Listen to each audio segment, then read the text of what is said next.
Hello everyone, my name is Deonan Sharma and I welcome you into my YouTube channel Hike English.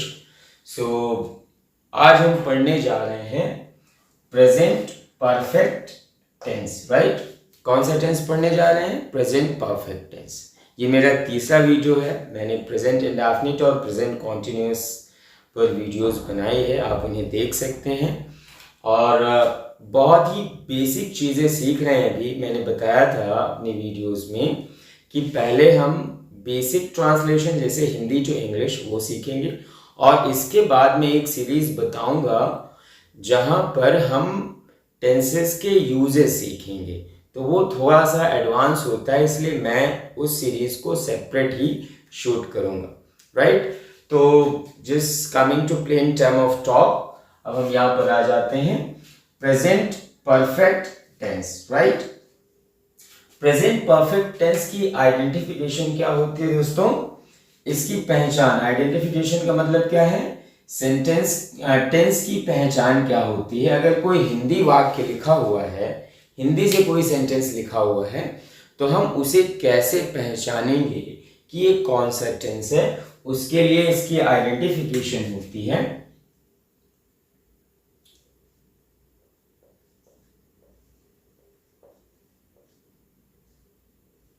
चुका है,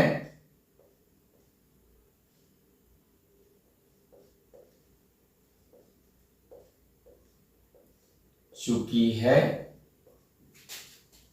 और चुके।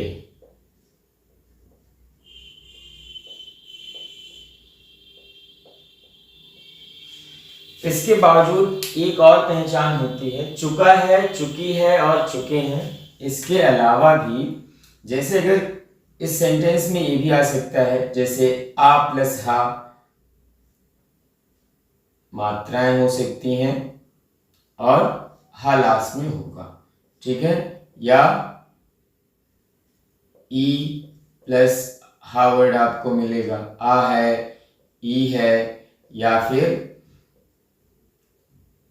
ए है, ये आपको ये भी लास्ट में वर्ड्स हो सकते हैं, तो आप पहचान जाएंगे। जैसे लिया है, दिया है, खाया है, गई है, इस तरह से भी लास्ट में वर्ड्स आ सकते हैं हिंदी वाले सेंटेंसेस में, तो आप पहचान जाएंगे कि ये प्रेजेंट परफेक्ट टेंस ही है, राइट? अब दोस्तों प्रेजेंट परफेक्ट के बारे में एक चीज और जान लेते हैं कि ये प्रेजेंट भी है और परफेक्ट भी है। हालांकि परफेक्ट का मतलब क्या होता है? पूर्ण, कंप्लीट, राइट? तो ये एक तरह से रिसेंट पास्ट होता है और रिसेंट पास्ट का मतलब ये है कि कोई काम जो है बिल्कुल जस्ट अभी डन हुआ है और उसमें एक प्रेजेंट का थोड़ा सा टच आपको मिलेगा। हालांकि प्रेजेंट परफेक्ट में जो वर्क होता है, जो एक्शन होता है, वो किसी पास्ट टाइम से शुरू होता है और प्रेजेंट का टच लेते हुए खत्म हो जाता है, मीन्स रिसेंट पास्ट होता है, जो काम अभी अभी जस्ट फिनिश हुआ है, ठीक? तो ये चीज आप हमेशा ध्यान में रखें। ये दोस्तों आइडेंटिफिकेशन हो गई। अब इसके बाद हम इसकी हेल्पिंग वर्ब पर बात कर लेते हैं कि इसमें हेल्पिंग वर्ब्स कौन कौन सी होती हैं, ठीक है? तो हेल्पिंग वर्ब्स कौन कौन सी होती हैं देख लेते हैं। Helping verbs, right? Helping verbs होंगी हैज और हैव, ये आपकी हेल्पिंग वर्ब होती है। प्रेजेंट परफेक्ट टेंस की हेल्पिंग वर्ब क्या होगी? हैज और हैव, ठीक? अब इसमें जो मेन वर्ब है, जिसे हम बेस वर्ब भी कहते हैं, या तो आप इसे मेन वर्ब कह लें या तो आप इसे बेस वर्ब भी कह सकते हैं, कोई दिक्कत नहीं है। आप इसे मेन वर्ब कह सकते हैं या फिर बेस वर्ब भी कह सकते हैं, ठीक? तो इसमें जो मेन वर्ब आएगी वो होगी वर्ब की थर्ड फॉर्म। कौन सी फॉर्म होगी? Third form. अच्छा, वर्ब की थर्ड फॉर्म को हम पास्ट पार्टिसिपल बोलते हैं। क्या बोलते हैं? ये याद रखेंगे, इसको हम बोलते हैं पास्ट पार्टिसिपल, ठीक? हेल्पिंग वर्ब हैज हैव आती है, मेन वर्ब उसको हम बेस वर्ब भी कहते हैं, थर्ड फॉर्म आएगी हमेशा, third form of the main verb, और हम third form of the main verb को past participle form of the verb बोलते हैं। ठीक है, आइडेंटिफिकेशन हमने समझ लिया। किसी भी हिंदी वाले वाक्य के अंत में अगर चुका है, चुकी है या चुके हैं आ रहा है, या फिर आ है लाइक लिया है, दिया है, गई है, गए हैं, ठीक है, तो तब भी ये प्रेजेंट परफेक्ट टेंस ही होगा। हेल्पिंग वर्ब्स हैज हैव और मेन वर्ब या बेस वर्ब भी इसे हम कहते हैं, मेन वर्ब की हमेशा थर्ड फॉर्म आएगी और थर्ड फॉर्म को हम पास्ट पार्टिसिपल बोलेंगे। एक चीज और याद रखिए, जैसे यहाँ पर प्रेजेंट परफेक्ट टेंस है, वो कोई भी परफेक्ट टेंस हो, या प्रेजेंट परफेक्ट है तब भी वर्ब की थर्ड फॉर्म आती है, जो बेस वर्ब है उसकी थर्ड फॉर्म ही आएगी। पास्ट परफेक्ट है तब भी बेस वर्ब जो होगी उसकी थर्ड फॉर्म ही आएगी, और अगर फ्यूचर परफेक्ट है यहाँ पर तब भी वर्ब की थर्ड फॉर्म ही आएगी। हमें इतना हमेशा जनरली याद रखना है। ठीक, अब हम पढ़ते हैं अफर्मेटिव सेंटेंस और उसका स्ट्रक्चर कैसा होगा, सब्जेक्ट्स के बारे में जान लेते हैं और फिर हिंदी में उसे ट्रांसलेट कैसे करेंगे, इन सारी चीजों के बारे में जानते हैं। ठीक है, तो सब्जेक्ट मैंने बताया, सब्जेक्ट आपके दो तरह के होंगे, सिंगुलर सब्जेक्ट्स, कैसे कैसे, सिंगुलर सब्जेक्ट्स। दोस्तों सिंगुलर सब्जेक्ट्स कौन कौन से होंगे आपके, जैसे ही, शी, इट, नेम, या फिर कोई सिंगुलर नाउन। ठीक है, सिंगुलर नाउन है तो इनके साथ वर्ब कैसी आएगी, हेल्पिंग वर्ब्स कैसी आएगी, हैज आएगी। ठीक है, इनके साथ जो हेल्पिंग वर्ब आएगी वो होगी हैज, राइट। इसको हमेशा याद रखेंगे कि इनके साथ जो हेल्पिंग वर्ब आएगी वो होगी हमेशा क्या, हैज होगी। ठीक है, ये चीज आप हमेशा याद रखें, इनके साथ हेल्पिंग वर्ब जो होगी वो हैज आएगी। इसके बाद जो प्लूरल सब्जेक्ट है वो कौन कौन से होते हैं ये आप देख लीजिए। प्लूरल सब्जेक्ट्स, तो दोस्तों प्लूरल सब्जेक्ट कौन कौन से हैं आपके, प्लूरल सब्जेक्ट में आते हैं आई, वी, यू, दे और प्लूरल नाउन। क्या होगा, प्लूरल नाउन। ये हो गए आपके प्लूरल सब्जेक्ट्स। अब इनके साथ जो वर्ब आएगी हेल्पिंग वर्ब वो कौन सी होगी, हैव। कौन सी हेल्पिंग वर्ब होगी दोस्तों, हैव। ये हमेशा आप याद रखेंगे। ठीक, एक बार फिर से रिव्यू कर लेते हैं। आइडेंटिफिकेशन है चुका है, चुकी है, चुके हैं, लिया है, गई है, गए हैं। हेल्पिंग वर्ब्स होती हैं हैज, हैव। मेन वर्ब या बेस वर्ब होगी थर्ड फॉर्म, जिसे past participle form of the verb बोलते हैं। Singular subjects he, she, it, name. Singular noun के साथ हैज आना है, और plural subjects I, we, you, they. Plural noun के साथ हैव हेल्पिंग वर्ब आएगी, और जो बेस वर्ब है थर्ड फॉर्म, ये सिंगुलर सब्जेक्ट और प्लूरल सब्जेक्ट के साथ इक्वली आएगी, उसमें कोई चेंज नहीं होगा। ठीक, अब हम आगे बढ़ते हैं। अफर्मेटिव सेंटेंस का स्ट्रक्चर क्या होगा और हेल्पिंग वर्ब्स क्या होंगी, मेन वर्ब क्या होंगी, ये चीज आप देख लेते हैं। ठीक है, तो मैं इसको थोड़ा इरेज कर देता हूं, आप स्ट्रक्चर देखिए, स्ट्रक्चर क्या होगा और हम उसे ट्रांसलेट कैसे करेंगे। एक बार आप देख लें और इसको आप नोट भी कर सकते हैं, बहुत ही आराम से नोट कर सकते हैं। ओके, तो अब हम बढ़ते हैं अफर्मेटिव स्ट्रक्चर की तरफ। इसका अफर्मेटिव स्ट्रक्चर क्या होगा, मेन वर्ब हमेशा थर्ड फॉर्म ही आएगी, इतना याद रखेंगे, और हैज सिंगुलर सब्जेक्ट के साथ होगा, हैव प्लूरल सब्जेक्ट्स के साथ होगा। अब अफर्मेटिव सेंटेंस का स्ट्रक्चर क्या होगा ये आप देखें। Affirmative sentence right. Affirmative sentence के जो स्ट्रक्चर होंगे वो कुछ इस तरह से। सबसे पहले क्या आता है दोस्तों, subject, then helping verb has oblique have, plus क्या आएगा, वर्ब की थर्ड फॉर्म आएगी, देन क्या होगा, ऑब्जेक्ट होगा, देन ईटीसी और फुल स्टॉप। तो ये इसका स्ट्रक्चर होगा। एक बार और देख लेते हैं। अफर्मेटिव सेंटेंस का जो स्ट्रक्चर होगा वो कैसा होगा, अफर्मेटिव सेंटेंस का जो स्ट्रक्चर होगा वो कैसा होगा। आज ही मैंने थोड़ा मार्कर कुछ दूसरा सेलेक्ट करा हुआ है, तो ये मार्कर जो है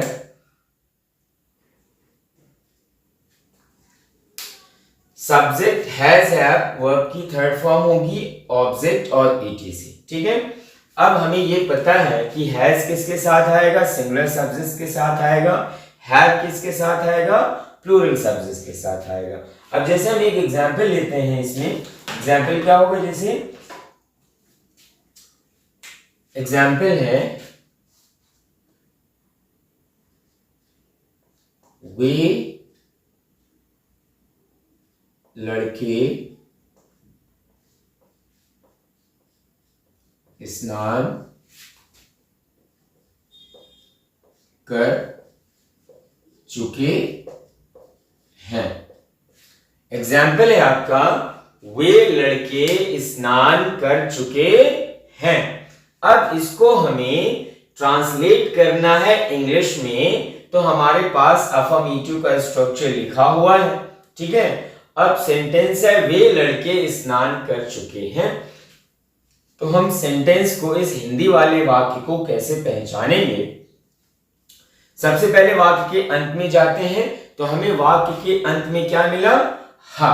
तो मैंने बताया है आपको कि जब किसी भी हिंदी वाले वाक्य के अंत में हा मिल जाए तो वो प्रेजेंट होता है।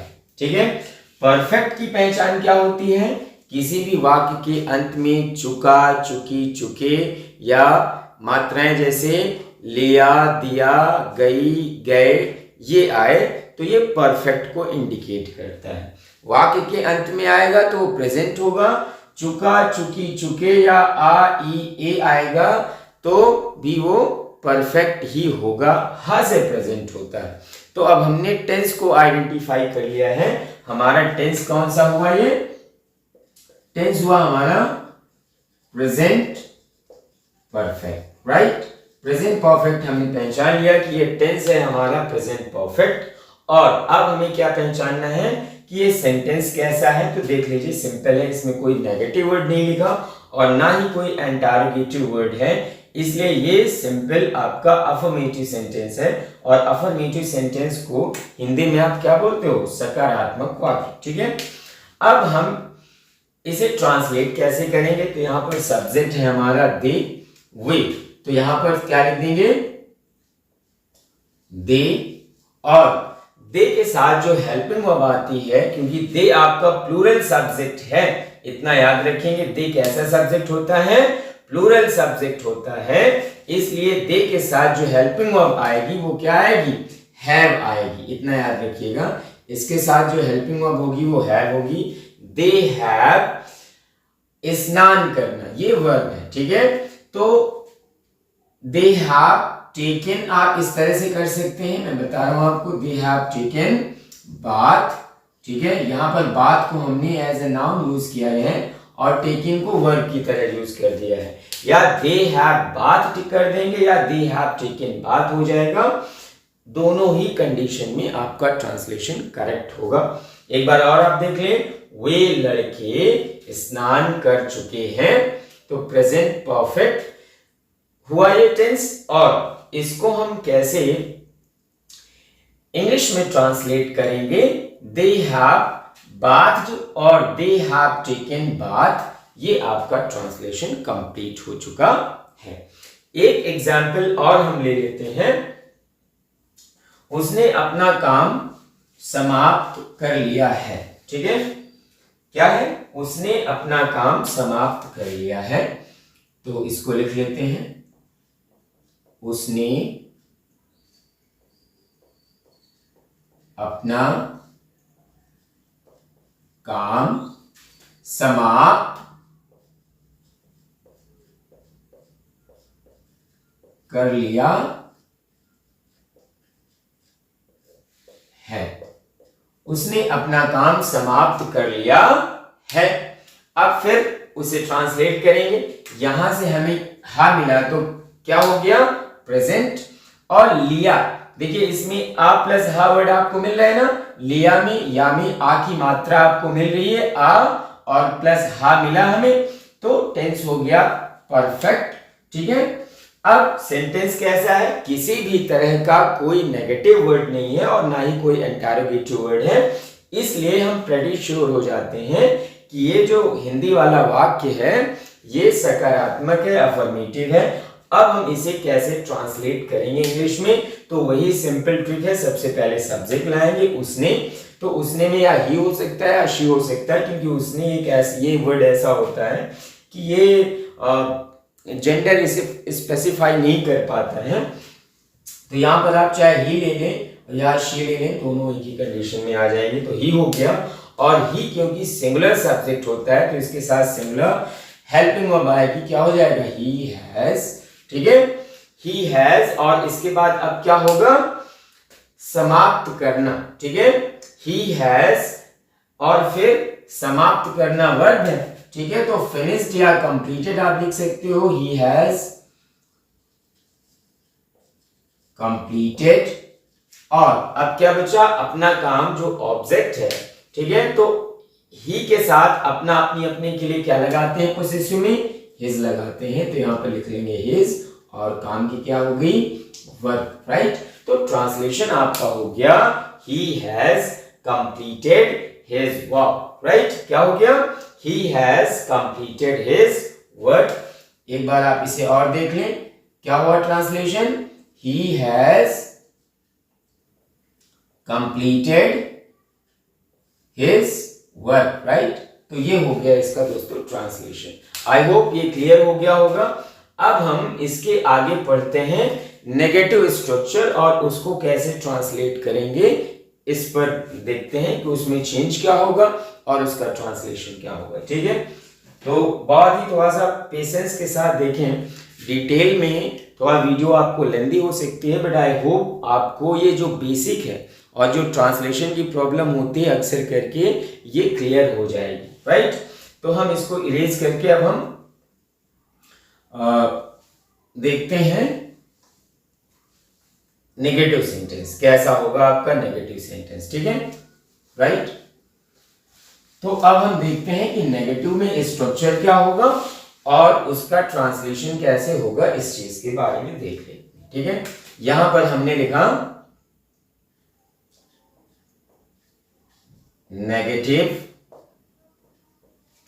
सेंटेंस, क्या लिखा, नेगेटिव सेंटेंस। राइट, अब नेगेटिव सेंटेंस को हिंदी में क्या कहते हैं, नकारात्मक वाक्य कहते हैं। बहुत ही सिंपल चीज है। अब मैंने एक चीज बताई थी कि जब भी हमें नेगेटिव सेंटेंस को फ्रेम करना हो, उसका स्ट्रक्चर बनाना हो, तो सिंपली हमें क्या करना होता है, हेल्पिंग वर्ब के बाद और मेन वर्ब के पहले हम नॉट को प्लेस करते हैं। ठीक है, तो इसका स्ट्रक्चर बनाना भी बहुत ही सिंपल ही है, बहुत ज्यादा मुश्किल नहीं होगा। स्ट्रक्चर क्या होगा इसका, स्ट्रक्चर इसका फ्रेम कर लेते हैं। स्ट्रक्चर होगा इसका, तो सबसे पहले हम क्या लिखेंगे, सब्जेक्ट। सबसे पहले क्या आएगा, सब्जेक्ट। देन आपकी हेल्पिंग वर्ब्स आएंगी has and have according to subject. इसके नंबर के अकॉर्डिंग सिंगुलर होगा तो हैज, प्लूरल होगा तो हैव। और देन अब क्या आएगा इसमें, अब आएगी मेन वर्ब की थर्ड फॉर्म आएगी, ऑब्जेक्ट होगा, देन ईटीसी होगा और फुल स्टॉप होगा। ये स्ट्रक्चर इसका कंप्लीट हो चुका है। सॉरी, नॉट नहीं लगाया मैंने, क्योंकि हम नेगेटिव पढ़ रहे हैं तो नॉट लगाना जरूरी है। ठीक है, नेगेटिव पढ़ रहे हैं तो इसलिए नॉट लगाना जरूरी है, तो मैं नॉट इसमें लगा दे रहा हूं। मैंने आज मार्केट द्वारा बाय डिफॉल्ट कुछ गड़बड़ चूज कर लिए हैं, शायद इसलिए इसमें प्रॉब्लम हो रही है, कोई बात नहीं है। तो not plus MV third plus object plus ETC full stop. Right. अब इसमें हम एग्जाम्पल ले लेते हैं एक।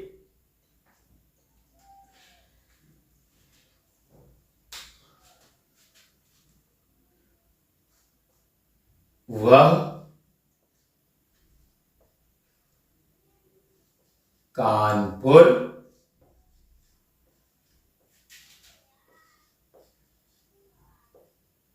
पहुंच चुका है। सेंटेंस क्या है? वह कानपुर पहुंच चुका है। तो वही सिंपल ट्रिक सेंटेंस को आइडेंटिफाई करने की। हम सेंटेंस को कैसे आइडेंटिफाई करेंगे? हा से हुआ प्रेजेंट और चुका से हुआ परफेक्ट। तो टेंस हमारा हुआ प्रेजेंट परफेक्ट। ठीक है। इसमें क्योंकि हम नेगेटिव बता रहे हैं तो वह कानपुर नहीं पहुंच चुका है। नहीं वर्ड जोड़ना जरूरी है क्योंकि हम नेगेटिव पढ़ रहे हैं। तो मैंने नहीं वर्ड नहीं लिखा है, यहाँ पर आप नहीं वर्ड इस तरह से लिख लें। वह कानपुर नहीं पहुंच चुका है या नहीं गया है, इस तरह से भी हो सकता है। अब इसको हम ट्रांसलेट कैसे करेंगे? सब्जेक्ट सबसे पहले लाएंगे ही। ठीक है। सब्जेक्ट क्या होगा? ही के साथ हेल्पिंग वर्ब कैसी आती है? हैज, क्योंकि ही सिंगुलर सब्जेक्ट है। अब यहां पर स्ट्रक्चर में आते हैं, हैज हैव के बाद नॉट है। यहां पर हमें नेगेटिव मिल जाता है। सो ही हैज नॉट। ठीक है। पहुंचना की क्या होती है? Reach. He has not reach. और रीच की कौन सी फॉर्म है? ये third form. He had not reached Kanpur. Last में क्या पूछा? कानपुर। सिंपली हमने यहां पर कानपुर लिख दिया। ठीक है। तो स्ट्रक्चर क्या हुआ था? Subject has have plus not M V third object plus ETC. और इसका एग्जाम्पल हुआ वह कानपुर नहीं पहुंच चुका है, या आप कह सकते हैं वह कानपुर नहीं गया है। और इंग्लिश में से ट्रांसलेट करेंगे तो सब्जेक्ट वह है तो ही आया। ही सिंगुलर सब्जेक्ट है इसलिए इसके साथ सिंगुलर हेल्पिंग वर्ब आ गई ही हैज। और क्योंकि अब नॉट आना चाहिए तो यहां पर नहीं भी लिखा हुआ है तो नॉट लिख देंगे। पहुंचना की होती है रीच, क्योंकि इसमें मेन वर्ब की थर्ड फॉर्म आनी है तो रीच की थर्ड फॉर्म रीच्ड हो गई। और लास्ट में बचा आपका ट्रैवल्ड कानपुर, तो कानपुर लिख दिया। इसका ट्रांसलेशन कंप्लीट हो चुका है। ठीक है। सो आई होप यहां तक आपको क्लियर हो गया है। अब हम आगे बढ़ते हैं, इंटरोगेटिव सेंटेंसेस के बारे में बात करते हैं। ठीक है। तो अब इंटरोगेटिव सेंटेंसेस कैसे होंगे और इंटरोगेटिव सेंटेंसेस में क्या चेंजेस होते हैं स्ट्रक्चर में, ये चीज एक बार यहां पर हम देख लेते हैं। ठीक है।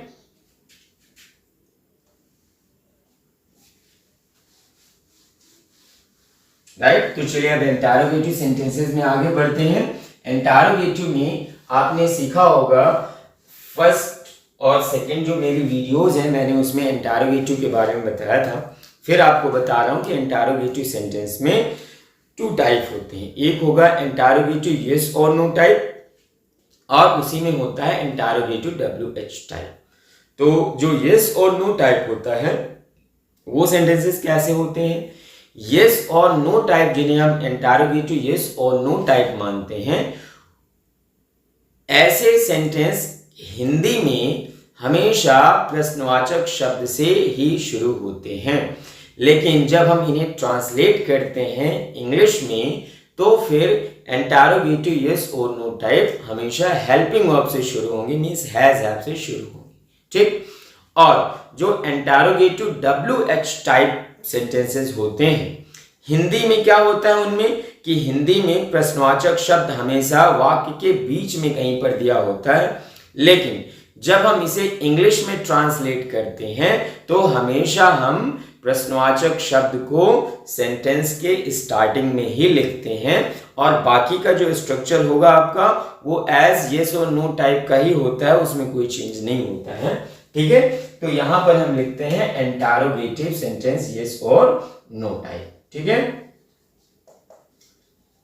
इंटरोगेटिव सेंटेंस यस और नो टाइप। ठीक है। इंटरोगेटिव सेंटेंस यस और नो टाइप ये सीखते हैं।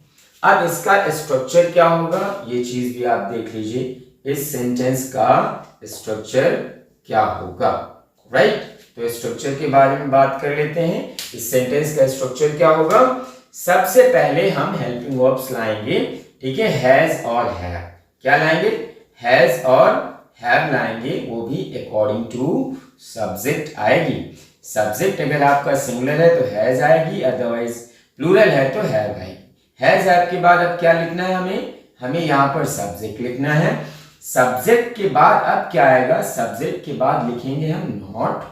और एक चीज ये देख लेते हैं, क्योंकि इंटरोगेटिव सेंटेंस में नॉट हो सकता है और नहीं भी हो सकता है, तो यहाँ पर एक चीज हम रिमाइंडर के तौर पर लिख लेते हैं, इफ यूज।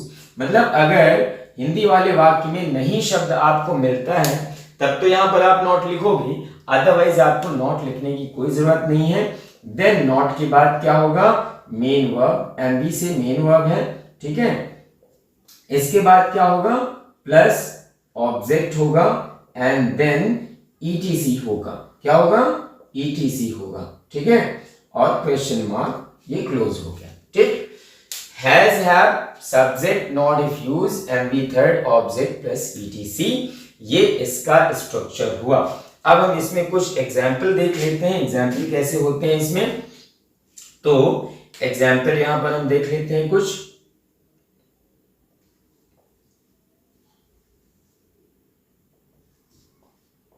एग्जाम्पल्स देखते हैं।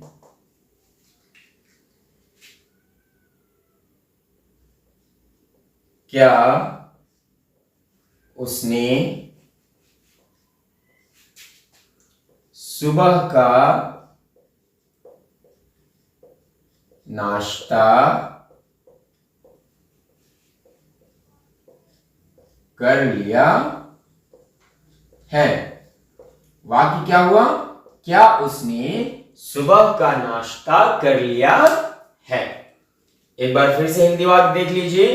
क्या उसने सुबह का नाश्ता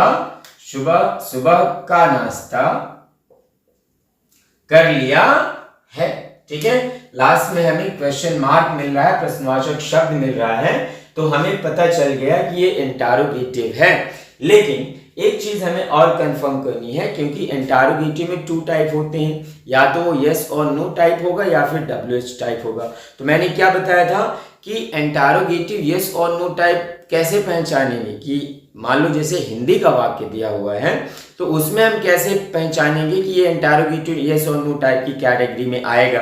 तो हमेशा याद रखिए, जो हिंदी वाले वाक्य होते हैं जिन्हें हम यस और नो टाइप इंटरोगेटिव सेंटेंस की कैटेगरी में रखते हैं, वो हमेशा प्रश्नवाचक शब्द से ही शुरू होंगे।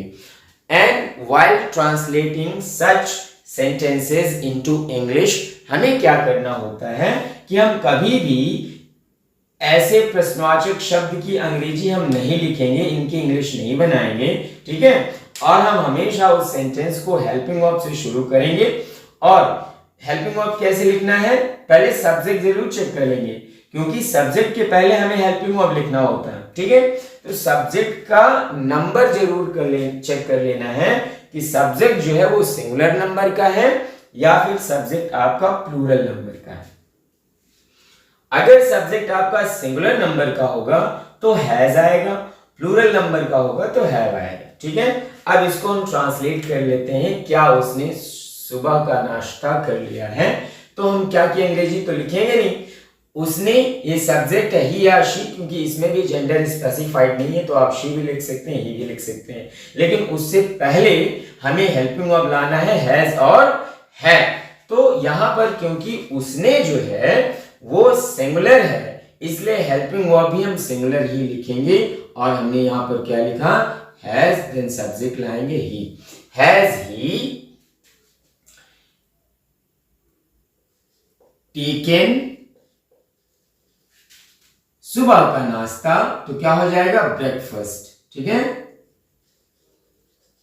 अच्छा, ब्रेकफास्ट का मतलब सुबह का नाश्ता ही होता है, इसमें आपको मॉर्निंग लगाने की ऐसी कोई जरूरत नहीं है।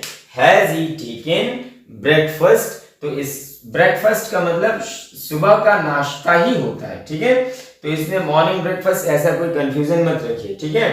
हैज ही टेकन, या टेकन की जगह आप ईटन भी लिख सकते हैं, तब भी कोई प्रॉब्लम नहीं है। यहां पर ईटन भी लिखा जा सकता है और टेकन भी लिखा जा सकता है। दोस्तों इसका ट्रांसलेशन कंप्लीट हो चुका है। अब एक चीज आपको ये देखनी है, एक और सेंटेंस हम यहां पर लिखते हैं,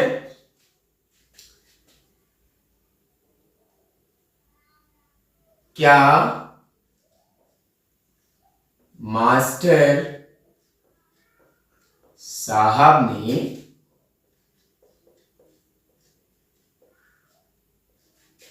आज अंग्रेजी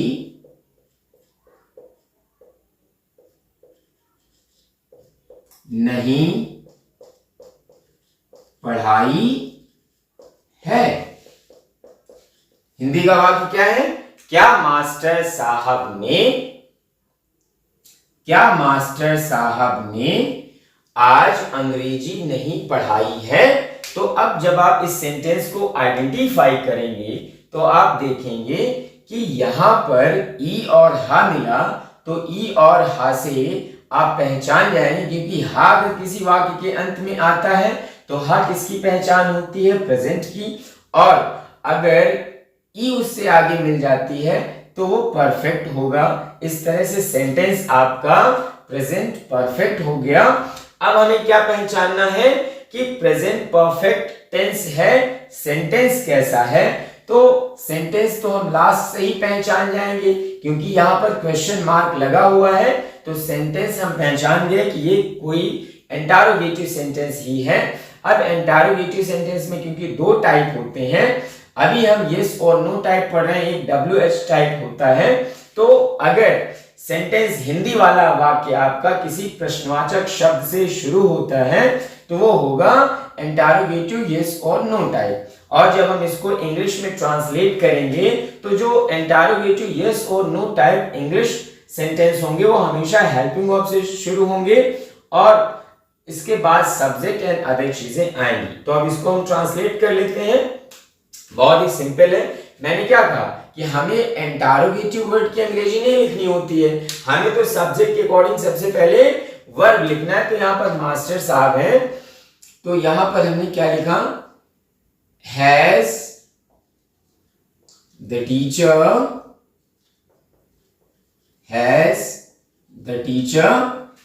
अब क्या है? क्या मास्टर साहब ने आज अंग्रेजी नहीं पढ़ाई है? क्योंकि देखिए ये इंटरोगेटिव है प्लस नेगेटिव भी है, नहीं यहां पर लिखा हुआ है। तो स्ट्रक्चर में यहां पर जो नॉट लगा है उसके आगे मैंने इसीलिए लिख दिया था कि इफ यूज, अगर हिंदी वाले वाक्य में नहीं शब्द आया है तो यहां पर हम नॉट लिखेंगे, अदरवाइज कोई जरूरी नहीं है। हैज द टीचर और फिर सब्जेक्ट के बाद क्या आएगा? नॉट। तो हमने यहां पर लिख दिया has the teacher not, right? Has the teacher not. अब क्या किया है?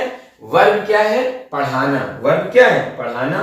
तो टीच होती है वर्ब, राइट? और क्योंकि ये परफेक्ट है तो इसमें थर्ड फॉर्म आएगी, तो टीच की थर्ड फॉर्म क्या होती है? Taught, right? Has the teacher not taught.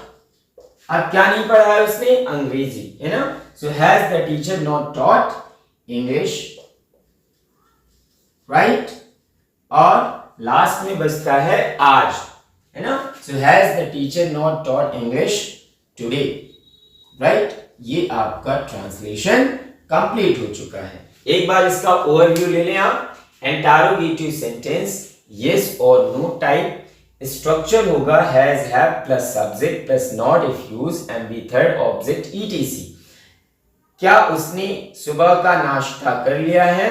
Has he taken breakfast, right?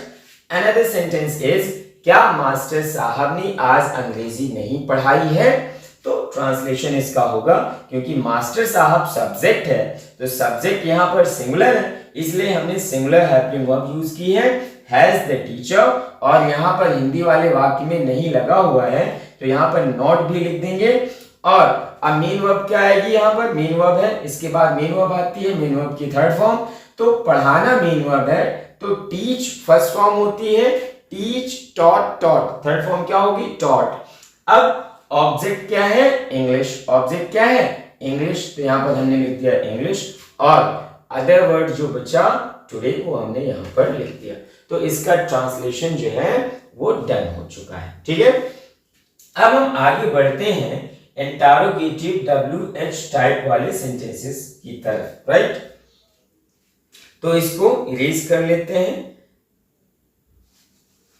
Okay, अब हम आगे बढ़ते हैं कि हमारा इंटरोगेटिव सेंटेंस जो यस और नो टाइप था, अब उसको हम WH टाइप करेंगे तो उसमें क्या चेंजेस आएंगे ये चीज हम देख लेते हैं। ठीक है, तो बहुत ही सिंपल है, इसमें क्या चेंजेस आएंगे ये हम देख लेते हैं एक बार और अच्छे से।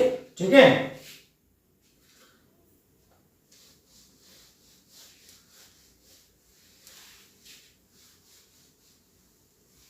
आज मार्कर मैंने थोड़ा सा कुछ डिफरेंट चूज किया है क्योंकि वीडियो अब कंटिन्यू है और अदर मार्कर में आज लेके नहीं आया था, दरअसल ये न्यू है तो मैंने सोचा ये सही चलेंगे, बट कोई बात नहीं, आज एडजस्ट करते हैं।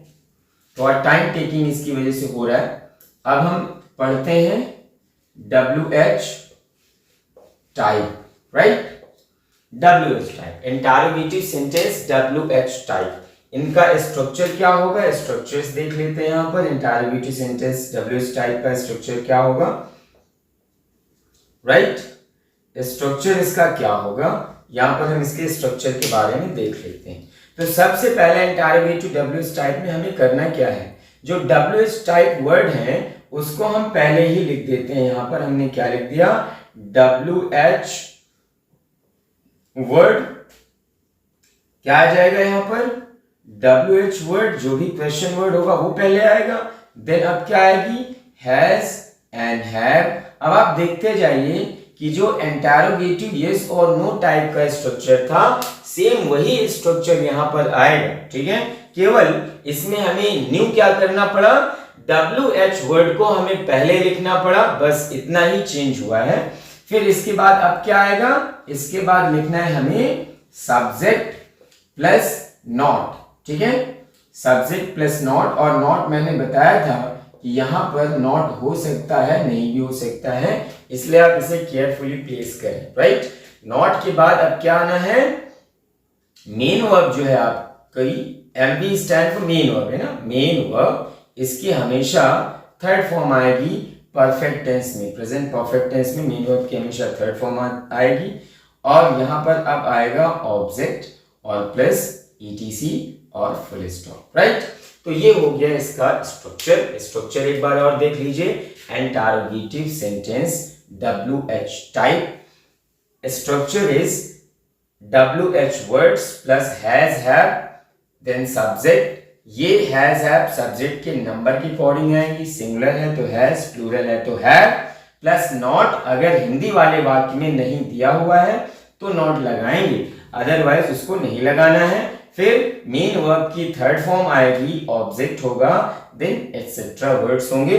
और यहां पर दोस्तों फुल स्टॉप नहीं, हमेशा प्रश्नवाचक शब्द के अंत में, प्रश्नवाचक वाक्य के अंत में हमेशा इंटरोगेटिव मार्क प्रश्नवाचक चिन्ह ही लगता है, इतना आप जरूर ध्यान दें। ठीक है, अब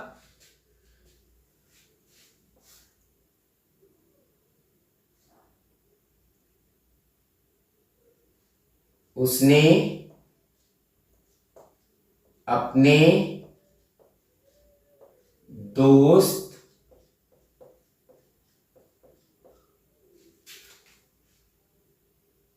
रमन को आमंत्रित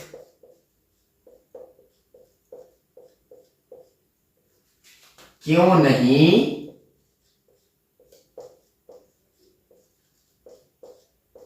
किया है। उसने अपने दोस्त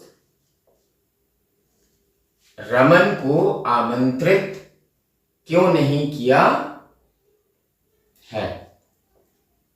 ठीक है, अब ये आपका हिंदी सेंटेंस है, उसने अपने दोस्त रमन को आमंत्रित क्यों नहीं किया है। ये हो गया आपका हिंदी वाला सेंटेंस। अब इसे हम कैसे ट्रांसलेट करेंगे, तो स्ट्रक्चर आपका यहां पर लिखा हुआ है। स्ट्रक्चर सबसे पहले जो प्रश्नवाचक शब्द होगा, मैंने बताया था कि जो इंटरोगेटिव WH टाइप होगा उसमें हमेशा हिंदी वाले वाक्य में जो प्रश्नवाचक शब्द होता है वो वाक्य के बीच में कहीं पर दिया हुआ होगा। तो आप हिंदी वाले को समझ जाइए कि ये इंटरोगेटिव WH टाइप है।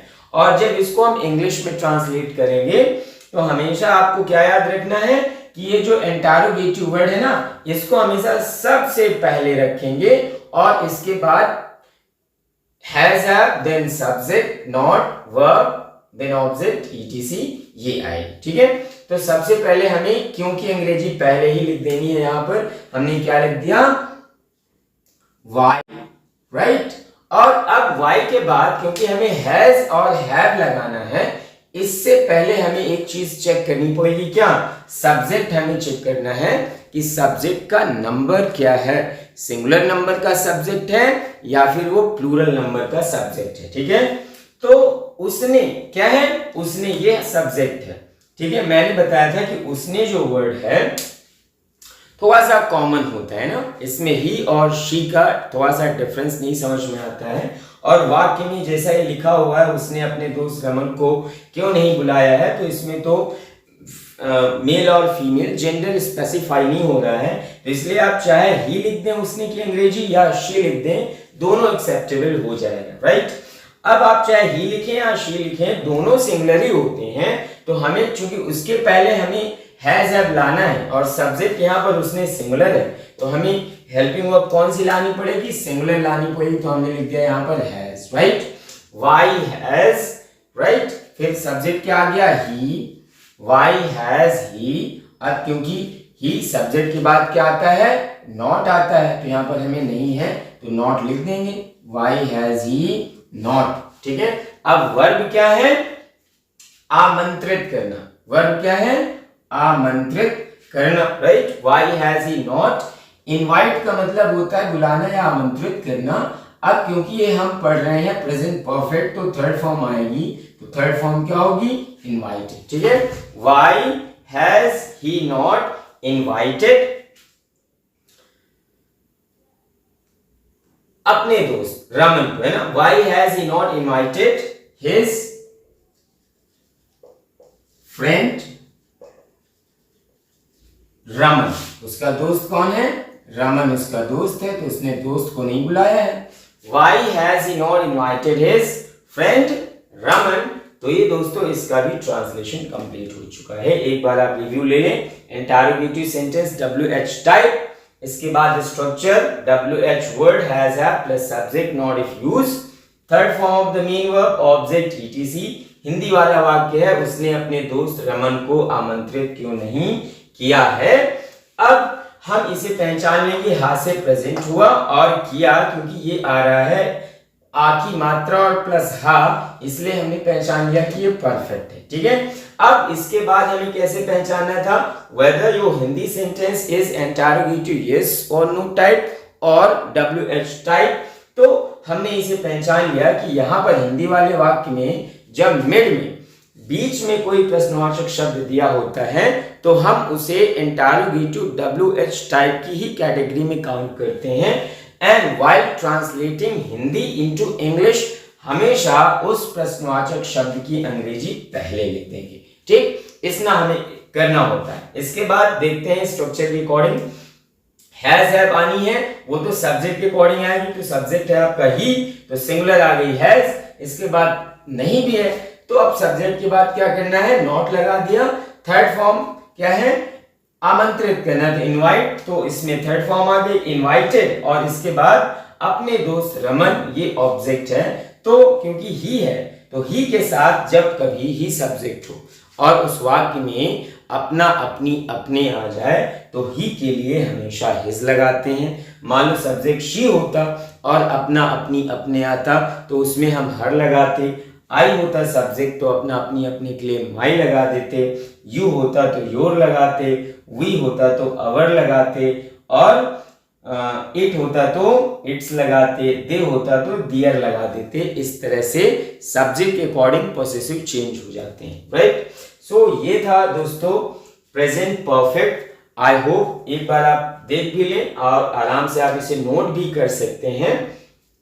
तो this was all about basic of present perfect tense. ठीक है, आई होप ये वीडियो आपको काफी पसंद आई होगी अच्छी लगी होगी और थोड़ा लेंदी जरूर हो जाती है वीडियो, बट मैं सारे पॉइंट्स को बहुत ही क्लियरली समझाने की कोशिश करता हूँ ताकि आपको किसी भी तरह का कंफ्यूजन ना रहे। If you once watch the video at least you should be doubtless, right, doubt ना रहे।